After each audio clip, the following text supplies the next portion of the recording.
ভাই এইবার রেলওয়ে কোথায় যাবে? হয় রেলওয়েকে গ্রুপ ডিতে 1,00,000 শূন্যপদ দিতে হবে, না হলে কোর্টের দরজায় গিয়ে ঠক ঠক করতে হবে। কারণ বর্তমানে এইরকমই একটা সিচুয়েশন তৈরি হয়ে গেছে। কারণ 10 জানুয়ারি 2025-এ এআইআরএফ এর তরফ থেকে একটি ডিমান্ড নোটিশ জারি করে, যেখানে স্পষ্ট বলে দেওয়া রয়েছে রেলওয়ে লেভেল 1 পোস্ট, যেটাকে গ্রুপ ডি বলা হচ্ছে, সেই পোস্টে 1,00,000 শূন্যপদের ডিমান্ড করেছে এআইআরএফ। তো এআইআরএফ এটা কে, অ্যাকচুয়ালি এই সংস্থানটা কি, এর কেন নোটিশটা এত গুরুত্বপূর্ণ যেটা রেলওয়ে সিরিয়াসলি নেবে, পুরো বিষয়টা ডিটেলসে ক্লিয়ার করে বলবো। এআইআরএফ কে বা এর যে ডিমান্ড নোটিশ সেখানে কি কে ডিমান্ড করেছে আর এর ডিমান্ডগুলো এত গুরুত্বপূর্ণ কেন। প্রথমে আগে তোমাদের বলে রাখি এআইআরএফ এটা অ্যাকচুয়ালি কে। তার আগে তোমাদের একটা রিকোয়েস্ট, যারা রেলওয়ে গ্রুপ ডি রিক্রুটমেন্টের অপেক্ষা করছো, ভিডিওটা কমপ্লিট দেখো। তোমাদের সকলের জন্য এটা কিন্তু খুবই একটা বড় গুড নিউজ, যেটা তোমাদের মন খুশি করে দেবে। দেখো, এআইআরএফ হচ্ছে একটা রেলওয়ের বড় সংস্থা। বর্তমানে আমাদের ইন্ডিয়ান রেলওয়েতে সারা ভারতবর্ষ জুড়ে একেবারে লেভেল 1 থেকে লেভেল 5, 6 মানে গ্রুপ এ, গ্রুপ বি থেকে শুরু করে সিডি সমস্ত প্রকার গ্রুপের যদি কর্মচারী যুক্ত করো রেলওয়েতে, বর্তমানে কিন্তু ভারতবর্ষে, সারা ভারতবর্ষ জুড়ে 13 লক্ষ মানুষ কিন্তু কাজ করছে বর্তমান সময়। 13 লক্ষ মানুষ। আর এই 13 লক্ষ মানুষই কিন্তু এই এআইআরএফ এর সাথে যুক্ত আছে। কেন যুক্ত আছে? কারণ ধরো এখানে 13 লক্ষ যে মানুষ আছে, এর মধ্যে থেকে যদি যে কোনো একজন মানুষের একটা সমস্যা হয়, সে কি পারবে রেলওয়ে মিনিস্ট্রি, একদম মানে মিনিস্ট্রি অফ রেলওয়ের কাছে তার সমস্যাটাকে সেখানে পৌঁছে দিতে? কখনোই পারবে না। সে তো অনেক নিচু লেভেলের কাজ করছে, আর রেলওয়ে মিনিস্ট্রি অনেক উঁচুতে আছে, তাহলে সে অত হাই লেভেলে তার সমস্যাটাকে কি করে পাঠাবে? তো এই সব জিনিসগুলোকে মানে গুরুত্ব দেওয়ার জন্যই এইরকমই সংগঠনটা কিন্তু করা হয়েছে, যার নাম এআইআরএফ। এরকম আরও সংগঠন আছে, কিন্তু এটা সবথেকে পুরনো এবং বড় রেলওয়ে সংস্থা, যেটা হচ্ছে এআইআরএফ। এইটাকে স্থাপন করা হয়েছিল সামথিং 1924 বা 1925 সালে কিন্তু এটাকে স্থাপন করা হয়েছিল। এটা হচ্ছে আমাদের ভারতবর্ষের সেকেন্ড লার্জেস্ট সংস্থা। তাহলে ফার্স্ট সব থেকে বড় সংস্থাকে, সেটা হচ্ছে আমাদের ভারতের আর্ম ফোর্সেস, যেখানে সমস্ত প্রকার ফোর্স, প্যারামিলিটারি ফোর্স আছে, আমাদের ভারতীয় ইন্ডিয়ান আর্মি রয়েছে, এয়ারফোর্স, নেভি, সমস্ত কিছু যে ফোর্সগুলো নিয়োগ করায়, সেই সংস্থা হচ্ছে সব থেকে বড়। দ্বিতীয় লার্জেস্ট হচ্ছে এই রেলওয়ে, যেখানে বর্তমানে 13 লক্ষ মানুষ কাজ করছে, আর এই 13 লক্ষই কিন্তু এআইআরএফ এর সাথে যুক্ত আছে। ওকে, তো এই এআইআরএফ 10 জানুয়ারি 2025 একটি ডিমান্ড নোটিশ জারি করে। প্রথমে আমি নোটিশটা স্ক্রিনশট লাগিয়ে দিচ্ছি, দেখো একটু অস্পষ্ট, কিন্তু তাও তোমরা বুঝতে পারবে। এই নোটিশে কিন্তু ডিটেলসে বলা রয়েছে কি কি ডিমান্ডটা করেছে। বন্ধুরা, তোমরা যদি রেলওয়ে গ্রুপ ডি এক্সামিনেশন 2025-এর প্রস্তুতি নিচ্ছ, তোমাদের জন্য সেরা বই হতে চলেছে চাকসু পাবলিকেশনের তরফ থেকে প্রকাশিত করা এই বইটা। এই বইটি লেটেস্ট প্যাটার্নের উপর ভিত্তিতে তৈরি করা কমপ্লিট বই।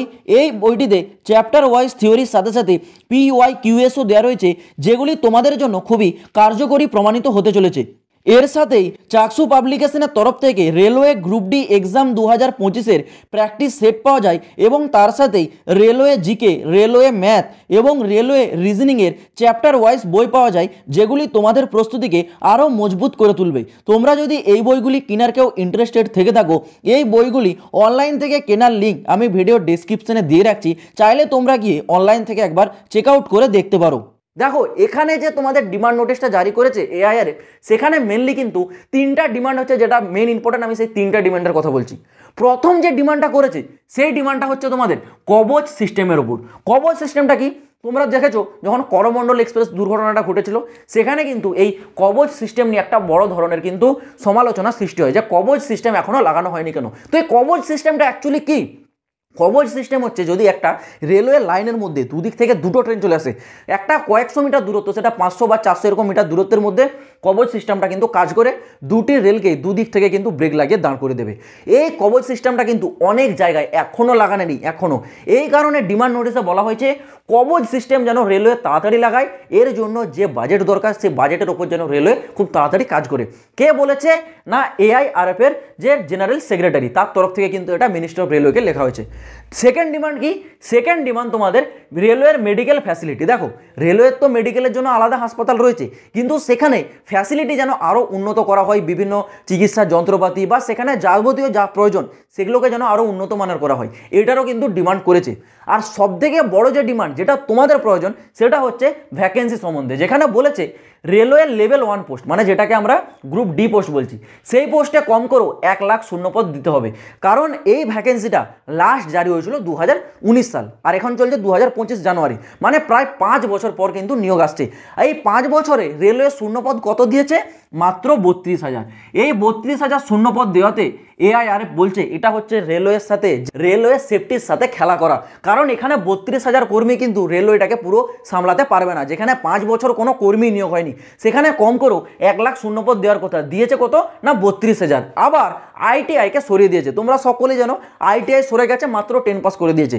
কিন্তু এআইআরএফ এটাও বলছে যেন এখানে যেই পোস্টগুলো টেকনিক্যালি পোস্ট আছে, যেগুলো ইঞ্জিনিয়ারিং পোস্ট আছে, যেগুলো ইলেকট্রিক্যালের পোস্ট আছে, এগুলোতে যেন আইটিআইটা লাগু করা হয়। মানে মোটামুটি যেগুলো তোমাদের নন আইটিআই রিলেটেড পোস্ট, যেমন তোমাদের পয়েন্টম্যান থেকে শুরু করে তোমাদের হসপিটাল অ্যাটেন্ডেন্ট, গেটম্যান, এগুলো ছাড়া বাকি যে টেকনিক্যাল বা ইঞ্জিনিয়ারিং রিলেটেড পোস্ট, সেগুলোতে যেন আইটিআইটা নিয়ে আসা হয়। না হলে এটা কিন্তু রেলওয়ের যে সেফটি তার সাথে খেলা করা হবে। কারণ যারা যাবে তাদের সেই সব বিষয়ে অভিজ্ঞতা থাকবে না, তাহলে ভুলভ্রান্তি হতেই থাকবে।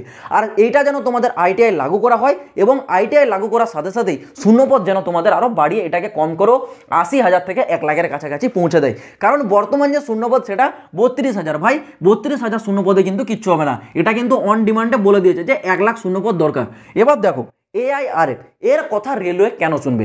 কারণ বর্তমানে ইন্ডিয়ান রেলওয়ে সবথেকে বড় এবং সবথেকে পুরনো সংস্থা এআইআরএফ, আর এর সাথে 13 লক্ষ মানুষ ভাই যুক্ত আছে। এবার দেখো এই যে 13 লক্ষ মানুষের সাপোর্ট, এটাই হচ্ছে সব থেকে বড় বিষয়।